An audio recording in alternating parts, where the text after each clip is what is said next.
বাংলাদেশ জাতীয়তাবাদী দল মানে এমন একটা দল, যে দলটা ধৈর্যের দল, যে দলটা ত্যাগের দল, যে দলটা আপোষের দল, সেই আপোষহীন নেত্রী আমাদেরকে শিখিয়েছেন।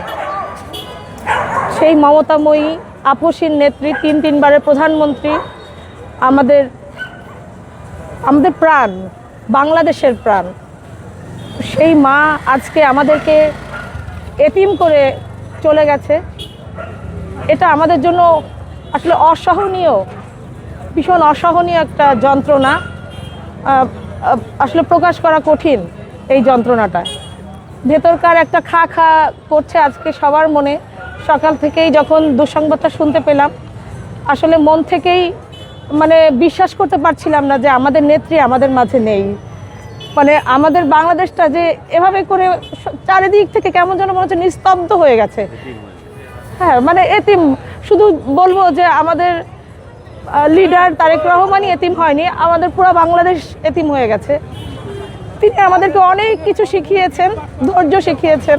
সবচেয়ে বড় কথা, তিনি একজন ধৈর্যশীল নেত্রী ছিলেন এবং তিনি কখনোই হিংসুক মন মানসিকতার ছিলেন না। তিনি নম্র, ভদ্র, মার্জিত একজন নেত্রী ছিলেন, যার কাছ থেকে আমাদেরকে অনেক অনেক অনেক শেখার আছে। সেই নেত্রী ছাড়া আমরা জানি না আসলে আমরা কিভাবে আগামী দিনগুলো স্বপ্ন দেখব, স্বপ্ন পূরণ করব, আমরা জানি না।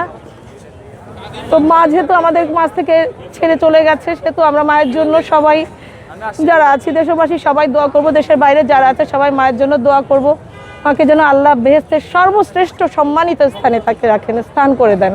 আসলে তার জীবনে যদি আমি বলি, না পাওয়া আমাদের নেত্রী, প্রিয় নেত্রীর জীবনে না পাওয়ার কোনো সীমা নেই। তিনি দেশের জন্য অনেক অনেক অনেক ত্যাগ স্বীকার করেছেন। আসলে আমরা হয়তো মানে ক্ষুদ্র ক্ষুদ্র বিষয় নিয়েও আমরা হয়তো নিজেদের স্বার্থকে, অনেক ক্ষেত্রে আমরা নিজেদের স্বার্থের দিকটা চিন্তা করি, কিন্তু তিনি কখনোই তার স্বার্থের দিকটা চিন্তা করেনি। তিনি সব সময় ত্যাগ দিয়ে, তার এই বিশাল ত্যাগ আমরা আসলে ভুলতে পারবো না, বাঙালি জাতি কোনোদিনই ভুলবে না। তার কথা বলে আসলে আজকে আমাদের বলার মতো পরিস্থিতিও নেই। আমরা শুধু মায়ের জন্য দোয়া করব, মা যেন মা যে শিক্ষাগুলো আমাদেরকে দিয়ে গেছেন, সেই শিক্ষা যেন আমরা নিয়ে সামনে আগামীর পথে সুন্দরভাবে চলতে পারি। আসলে নারীর অধিকার রক্ষায় দেশনেত্রী খালেদা জিয়ার ভূমিকা তো অনেক বিশাল,